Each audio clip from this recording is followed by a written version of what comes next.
Hi mga kalab! Ako po pala si Ulysses, ang bayot nga kiat pero dili iga. Ako din Francis, ang gwapo pero diyoso. And we are the Family Love Team. Kung bago ka pa lang sa aming channel, Don't forget to subscribe!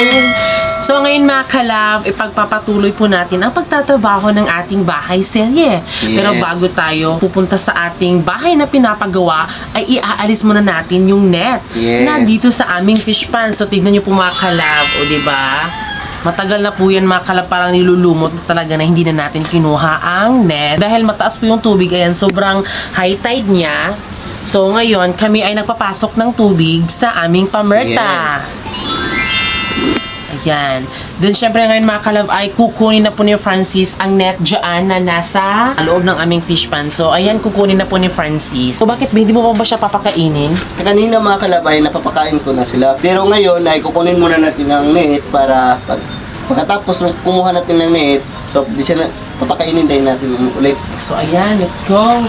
So ayan mga kalab, kinukuha na po ni Francis ang mga kahoy. Pag nakuha na po ang mga net na yan, ay ililigpit lang yan mga kalab, hindi po siya itatapon kasi baka susunod ay maglalagay na naman kami ng isda, pwede po siyang gamitin sa susunod.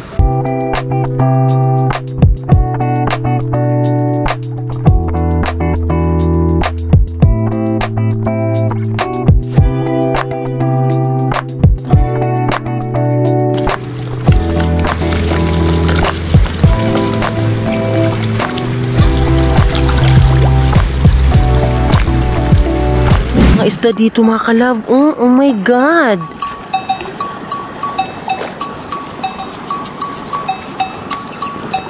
Ayan meron mga isda.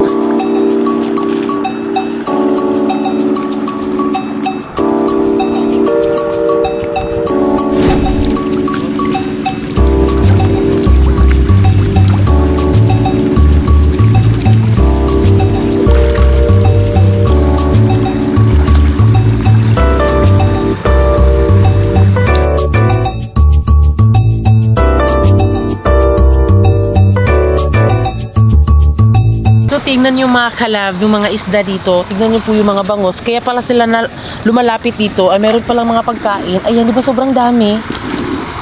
Ayan, nakikita na natin sila na ang lalaki na nila.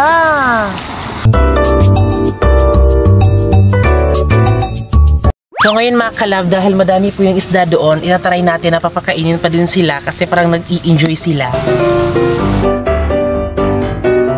Ito na mga kalab,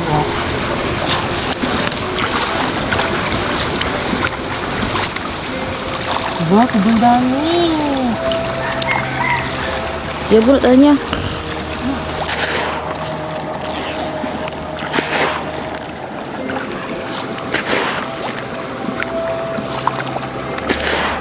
Diba? Sobrang dami.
Ayan, sobrang dami.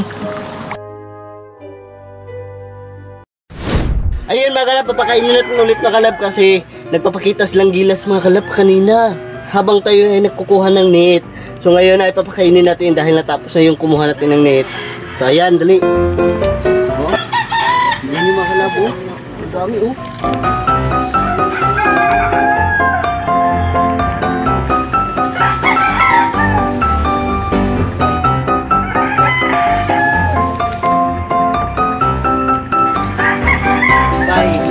So dito na naman tayo sa kabila, papakainin natin sila.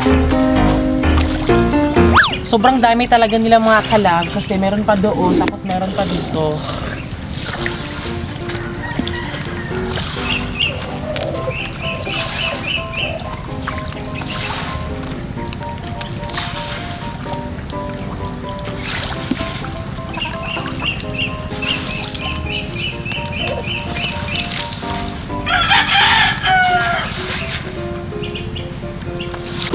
Yan sila mga kalab. Oh, nagpapabili po yung mga isda sa amin. Ayan.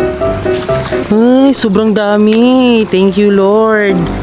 Ayan, so nakuha na po yung mga net mga kalab na nasa fish pan namin. So, ibig sabihin, yung mga ibang bangus po mga kalab ay pumupunta na po doon sa aming fish pan. Pero feeling ko, dahil nakasanayan nila dito, oh, tignan, oh, back. Pero ayan sila mga kalabo, sobrang dami nila as in, promise. Akalain mo kasi 4,000 kasi ito lahat mga kalab na nilagay namin. Ayan. Sobrang dami. Para lumaki po yung bangus, syempre papakainin at papakainin talaga.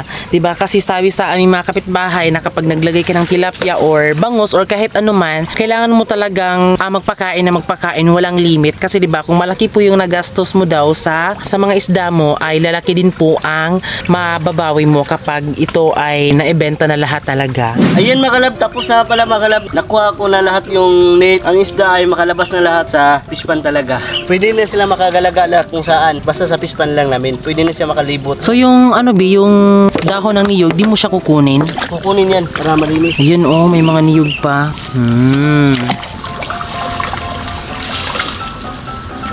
So ngayon ay pupunta ako doon sa aking mama mga kalab kasi magbibigay daw sa mama ng gulay ng dadalhin namin doon sa mama sa aking bibi para doon na lang kami kakain. Ayun mga kalab, tara na. So, ayan na po si Francis mga kalab. So, galing po siya sa bahay ng mama niya dahil binigyan po kami ng gulay. So, ayun mga kalab, ito na yung gulay mga kalab galing kay mama. Maraming salamat. Anong gulay yan? Gulay ng Oh, ayan. So, ginataang ng to. So, ibibigay yan kay Ate Geraldine. Kay ate, sa atin. Doon natin kakain doon sa mama mo para makakain din sila ng gulay ng So yan mga kalab, maglalakad na naman tayo at ngayon ay fresh tayo pero paglabas natin ng fish pan ay maging lar-lar na naman.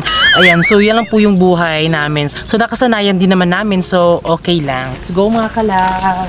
Ang daanan dito ay hindi siya basta-basta kasi merong mga lupa na parang hindi na talaga pumapantay, tapos yung mga ano pa dito mga kalab o mga kahoy ay nakakalat pa, tapos dito ay nag-high tide din. Meron ding mga gubat dito mga kalab, mga damo na hindi talaga siya naaalis kasi hindi sa amin to na side mga kalab, so dumaan lang kami dito. Ayan, so ito yung mas pinaka-struggle talaga dito sa fish pan namin.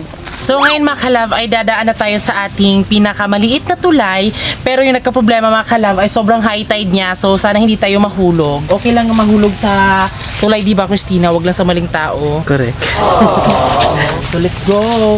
Ayan, tignan niyo dito mga kalab, oh, naabutan dito ng tubig.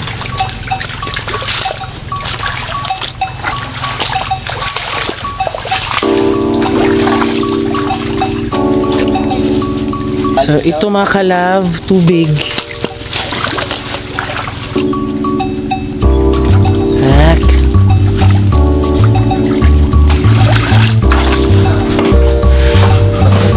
Dahil nakarating na kami sa bahay sa aking mama, sa aking bibi mga kalab, so dahil maghahatid kami ngayon ng snack sa aming Tarbante mga kalab, kasi ang oras ngayon ay alas 10 na ngayon, so snack na ngayon. Ayan po.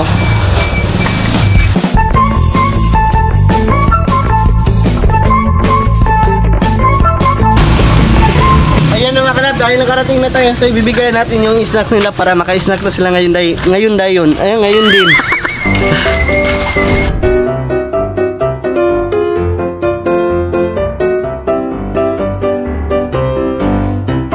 So ngayon mga kalab, dito na tayo sa ating bahay na pinapagawa. At then syempre, sabi po ni Kuya Gabriel ay pwede na daw siyang lagyan ng cooler roof. Ayan, so ngayon mga kalab ay sinusukatan na po nila Kuya Gabriel kung ilang sukat po yung ating bibilhin na cooler roof mga kalab, diba? Kasi sukat-sukat kasi kapag bili tayo ng cooler roof mga kalab. So ayan, dahil natapos na yung sa ibabaw mga kalab, so isang bubong at isang bubong. Ayan, so tapos na po mga kalab. So mas nakaka-excite dahil tapos na po ang paggawa ng ating bridging mga kalab. So, ayan sila mga makalab, si Jimmy and then si Kuya Gabriel. Ang ginawa po nila ngayon, sinusukatan po nila yung ating bubong para siguro makapagbili tayo ng Cooler Roof. So, thank you very much, Sir Butch, dahil binigyan niyo po kami ng pambili po ng Cooler Roofs. Ayan, so thank you very much, sir. Ayan na. Sinusukatan na po. Ayan po, lahat yan ay kompleto na yan.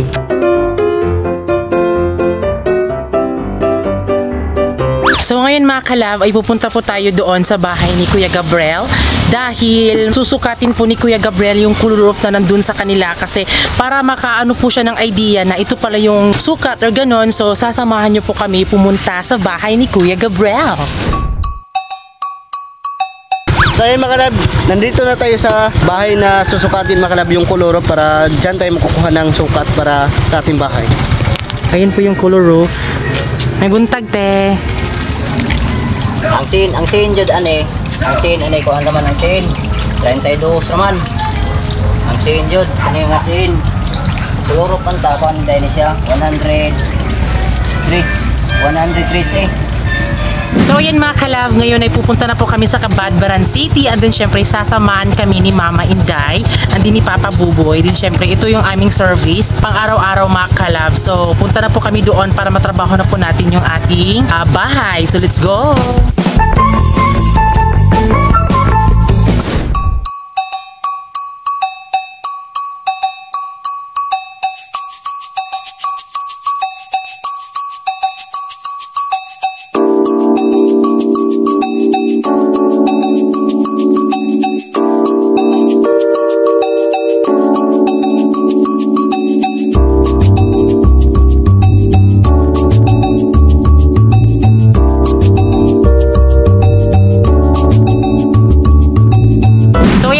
Andito tayo sa pangalawang pinuntahan talaga natin dito. Then syempre meron sa kanila pero i-order pa daw siya.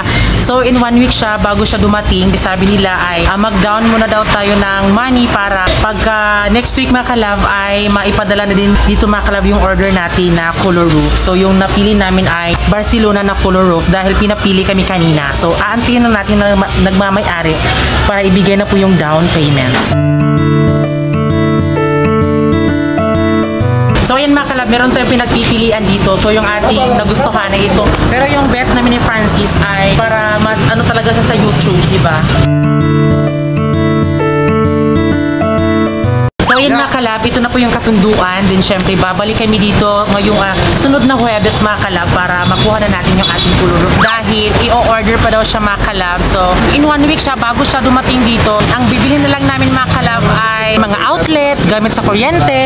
So yun po muna habang naghihintay tayo within 1 week sa Cooler Roof na darating sa atin, di ba? Kasi yung iba na Cooler Roof mga kalab ay ano lang siya, 8 kataas. So hindi siya pwede sa amin kasi di ba 20 kataas talaga yung dapat kailangan sa aming bubong. So ayan mga kalab, ayan na po yung PVC. 10 na PVC po yung kailangan sa ating bahay para sa mga wire.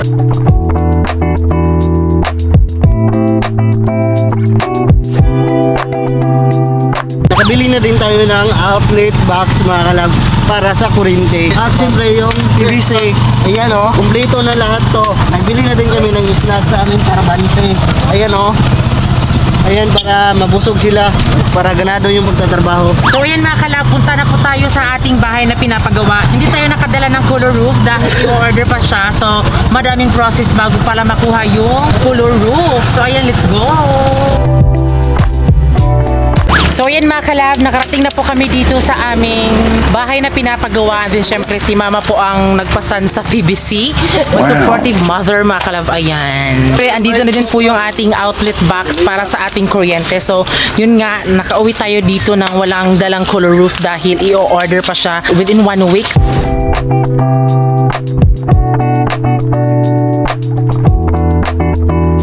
So ayan mga kalab, dahil nakarating na kami, so ngayon ay hindi namin ito ilalagay namin sa ibaba mga kalab kasi baka manakaw.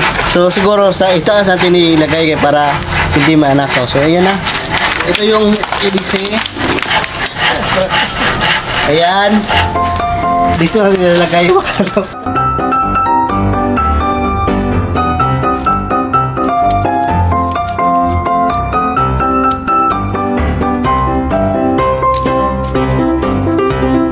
So yan mga kalab, dahil naghanap tayo ng color roof pero wala tayong nadala, pero at least di ba naka-order na tayo. Bukas siguro gagawin yung paglagay dyan mga kalab, kasi bukas ay bibili tayo ng semento, tapos para ma-finishing na siya mga kalab, di ba? Kasi may ibang mga pader pa kasi mga kalab na hindi pa talaga siya na-finishingan. Ayan, tingnan nyo po.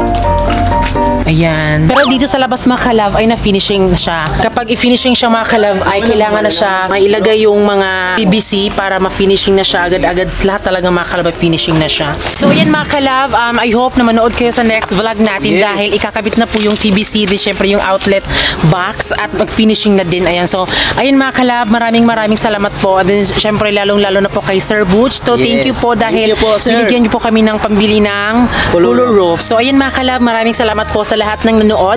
And then syempre bago kayo umalis, please don't forget to subscribe our YouTube channel. At kami ang Friendly Love Team na nagsasabing dapat love lang. Nailag na sa